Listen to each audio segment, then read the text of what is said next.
माता जी ने एक प्रश्न और किया था कि प्रकृति और पुरुष का तत्व ज्ञान होना, वो आप वर्णन कीजिए कि ये प्रकृति क्या है, पुरुष क्या है, तत्व ज्ञान क्या है। तो श्री भगवान ने कहा, माता जी आपको अब प्रकृति और उसके तत्वों का अलग अलग वर्णन करता हूं, जिसको सुनने से, समझने से, जानने से प्रकृति के बंधन से मुक्त हो जाया जाता है। आत्म स्वरूप का साक्षात्कार करने के लिए, मोक्ष पदवी को प्राप्त करने के लिए यह ज्ञान जरूरी है। प्रकृति और पुरुष का ज्ञान, तत्व ज्ञान जरूरी है। देखो, अभी एक स्वतंत्र बताया भक्ति योग, अब ये दूसरा बता रहे सांख्य योग, तत्व ज्ञान। सुनना चाहिए पर पकड़ना चाहिए अपने ही लक्ष्य को। सुनना तो भगवान की विविध लीलाएं, विविध सिद्धांत हैं, सुनने से हृदय पवित्र होता है, अपने इष्ट में अनन्य भाव आता है। जो इन्हें जानेगा वो गुणों से मुक्त हो जाएगा, प्रकृति के बंधन से मुक्त हो जाएगा। सबसे बड़ा बंधन क्या है? अहंकार सबसे बड़ा बंधन है।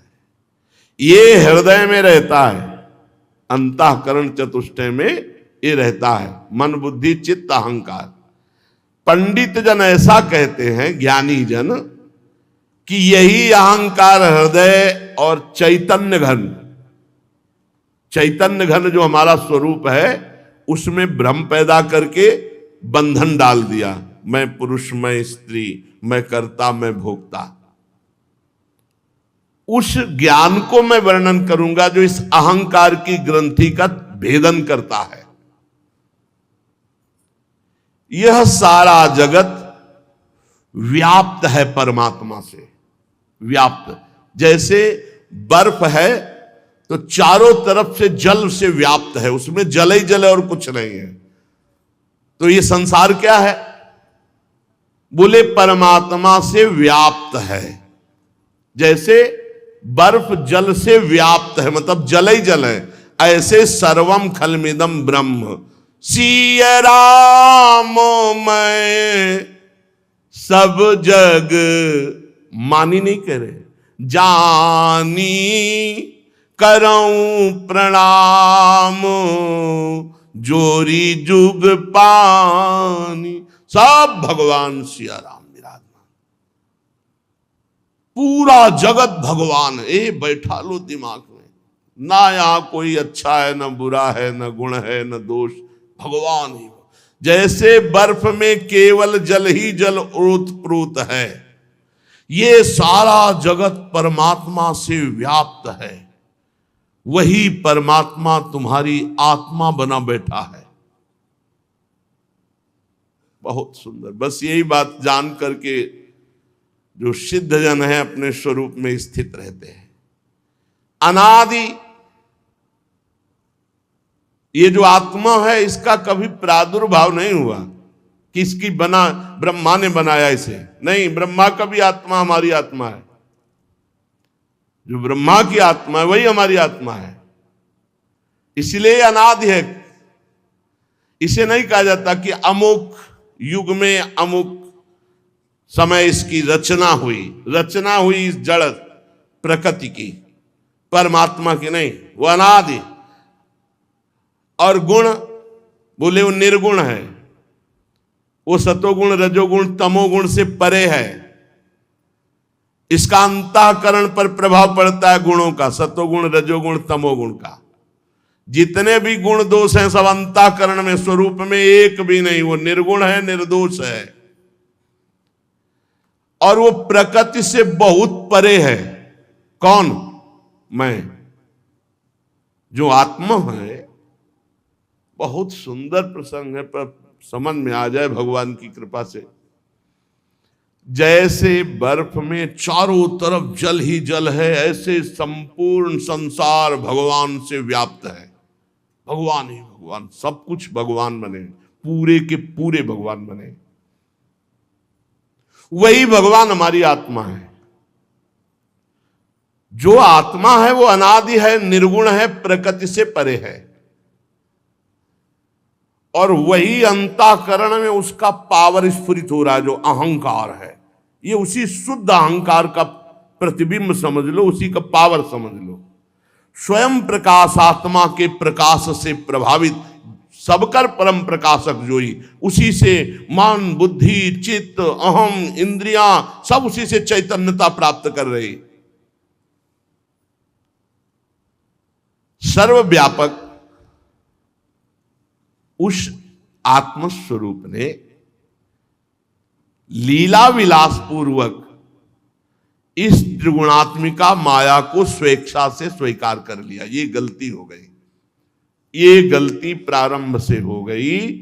इस माया को स्वीकार, ये त्रिगुणात्मिका माया तीन शरीरों को, कारण शरीर स्वभाव, सूक्ष्म शरीर अंतःकरण चतुष्टय ज्ञानेन्द्रिय आदि, और ये स्थूल शरीर पंचभूतों का बना हुआ, इसे स्वीकार कर लिया। यही सबसे बड़ी गलती हो गई। अब इसी को मिटाना बड़ा भारी पड़ रहा है, क्योंकि स्वीकृति बहुत जोर की हो चुकी है। रोज सुनते हो, कब आपको लगता है मैं शरीर नहीं हूं? कब आपको लगता है कि मैं भोजन में नहीं पा रहा, प्राण पा रहे हैं? हर समय आप देह भाव में ही बने रहते हैं। कभी स्वरूप में आप आए कि 10-5 मिनट हम सहचरी भाव में हैं, देह भाव भूल गए कि मैं पुरुष हूं, सहचरी भाव में। देख लो, अगर आए होगे तो जीवन धन्य हो गया है। इस पुरुष ने, आत्मस्वरूप ने भ्रम से लीला विलास पूर्वक इस त्रिगुणात्मिका माया को स्वीकार कर ली। ये भारी गलती हो गई। अब जे ही माया को स्वीकार किया तो बस गुणों के अनुरूप होने लगा। सतुगुण आया तो शांत, रजोगुण आया तो भोग वासना, तमोगुण आए तो निद्रा, आलस्य, प्रमाद। जेव ही इसने त्रिगुणात्मिका माया को स्वीकार किया तो इसका ज्ञान ढक गया, और आवरण शक्ति से मोहित होकर ये स्वरूप को भूल करके देह को मैं मानकर गुणों को स्वीकार करके विचरण करने लगा। इस प्रकार अपने से भिन्न प्रकृति को अपना स्वरूप मान लिया। ये प्रकृति है शरीर, ये अंतःकरण सूक्ष्म शरीर प्रकृति है, ये स्वभाव प्रकृति है कारण शरीर, और आप परमात्मा स्वरूप हैं। भूल से इसे स्वीकार कर लिया, इससे उसका ज्ञान ढक गया, और अपने को प्रकृति समझ लेने के कारण कर्ता भाव और भोक्ता भाव आ गया। अब जो कर्म करता है भोक्ता उसको बनना ही पड़ेगा। अवश्यमेव भोक्तव्यम कृतम कर्म शुभाशुभम, फंस गया। इस कर्तृत्वाभिमान में अकर्ता उस आत्म तत्व को, जो स्वाधीन है, साक्षी है, आनंद स्वरूप है, निर्विकार है, उसे जन्म मृत्यु रूप बंधन परतंत्रता की प्राप्ति हो गई। कार्य रूप शरीर, और जिससे कार्य होता कारण रूप अंतःकरण और इंद्रिया, आरोप कर बैठा कि मैं करता हूं। अब भोगता उसको बनना पड़ेगा, भोगना पड़ेगा। जन्म मृत्यु दुख सुख मान अपमान निंदा, ये सब पंडित जन, इसी को अज्ञान कहते हैं, ज्ञानी जन। यही प्रकृति कारण हो गई जीव को फंसाने की। वास्तव में प्रकृति ने नहीं पकड़ा, वो आत्मा प्रकृतिस्थ हो गया, उसने पकड़ लिया प्रकृति को। अब उस पुरुष को सुख भोगने की इच्छा और दुख से बचने का उपाय, सुख भोगने की इच्छा का पूर्ति का उपाय और दुख से बचने का उपाय सब शुरू हो गए यही करना, और आज तक दुख से बच नहीं पाए और सुख भोग नहीं पाए। किसको मिला सुख? चाहे जितना भोग लो सुख है नहीं, इसलिए मिलेगा है नहीं। सुख मिलेगा जब भोग छोड़ दोगे। तो आपका स्वरूप सुख राशि, चेतन अमल सहज सुख राशि, बहुत बड़ा सवाल है। अब वो ना चाहते हुए भी सुख दुख भोग में फंस गया। बहुत एकाग्रता पूर्वक माता जी सुन रहे हैं देहूती जी। देहूती जी ने कहा भगवान भगवान रुको रुको, ये स्थूल सूक्ष्म कार्य और इसका कारण प्रकृति और पुरुष,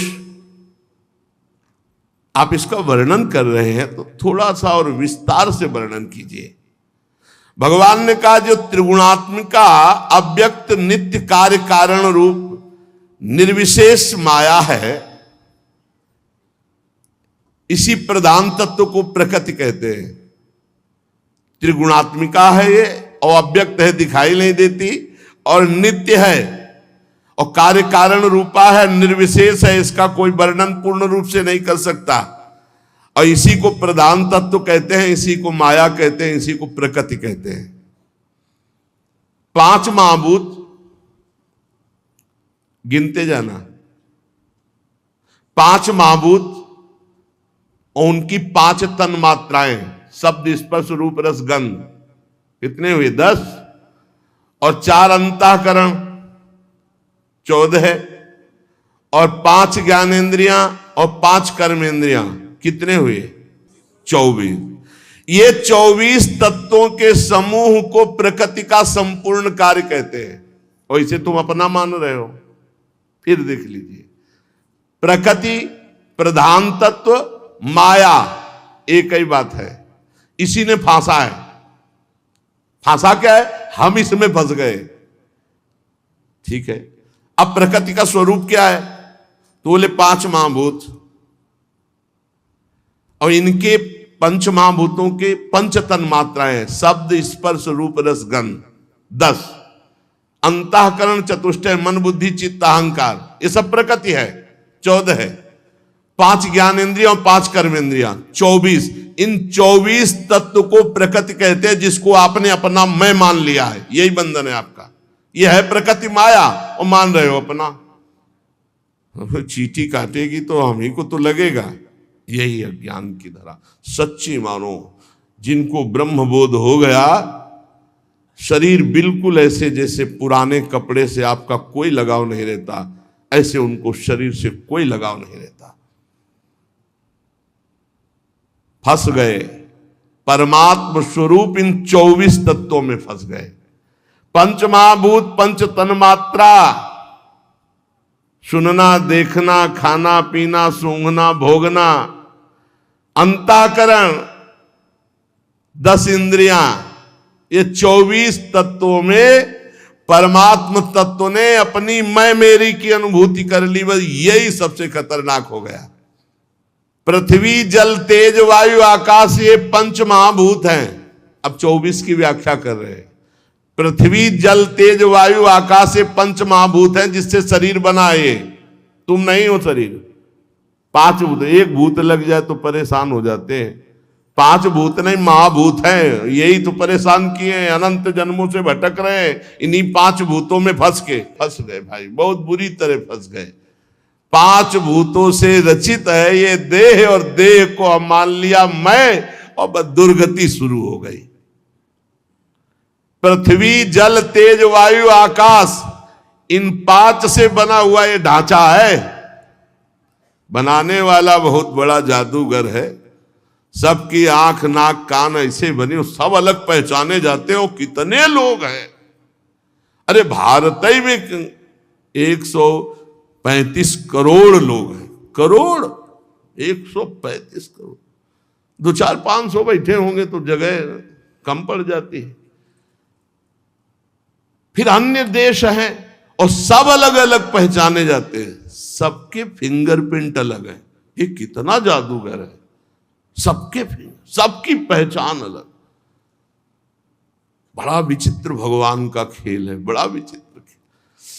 पृथ्वी जल तेज वायु आकाश का ये ढांचा है, तो ढांचे को ढांचा ना मानकर मैं मान लिया।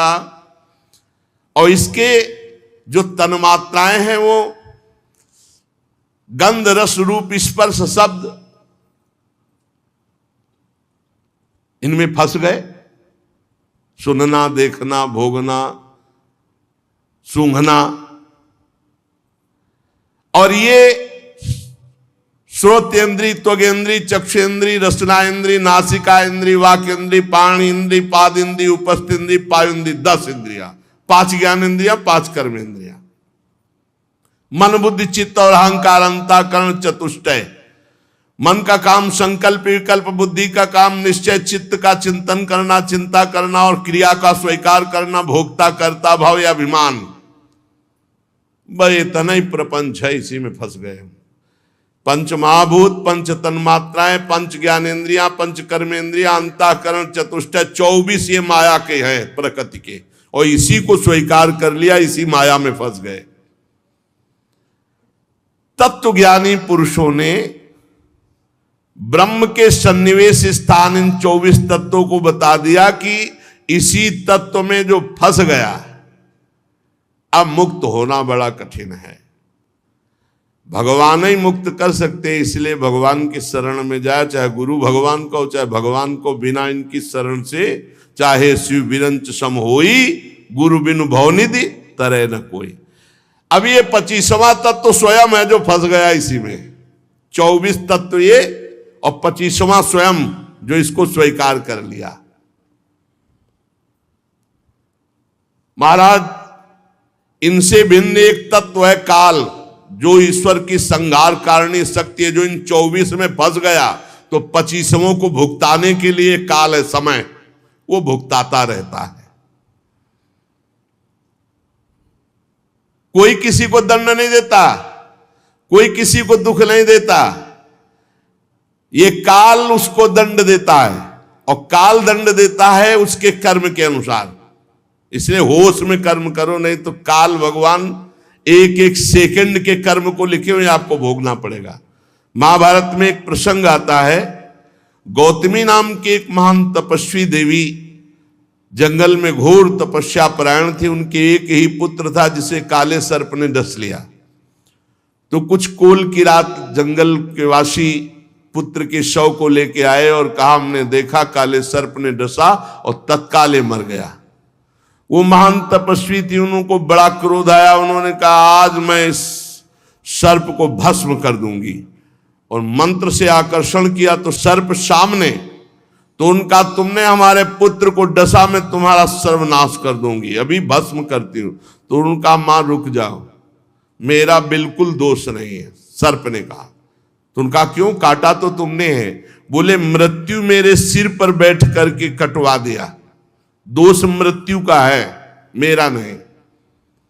मृत्यु का आवाहन किया, वो देवी थी, मृत्यु आ गई। मृत्यु से कहा, आज मैं तुम्हें अंत कर दूंगी, तुम सबका अंत करते हो, हमारे बेटे को क्यों मारा। उन्होंने कहा, माता जी क्षमा कीजिए, मेरा बिल्कुल दोष नहीं है, मैं काल के अधीन था, काल ने मुझे प्रेरित करके। यमराज के पास काल दंड है। काल का स्मरण किया, काल उपस्थित। काल ने कहा, बिल्कुल नाराज मत होना, तुम्हारे बालक के कर्म से प्रेरित होकर मैं काल, काल से प्रेरित होकर मृत्यु, मृत्यु से प्रेरित होकर के सर्प तब डसा। प्रधान तुम्हारे बालक का कर्म है। तब वो शांत हो गए। भगवान व्यास देव जी ने लिखा। तो यहां कह रहे हैं, सबसे भिन्न एक काल पुरुष है।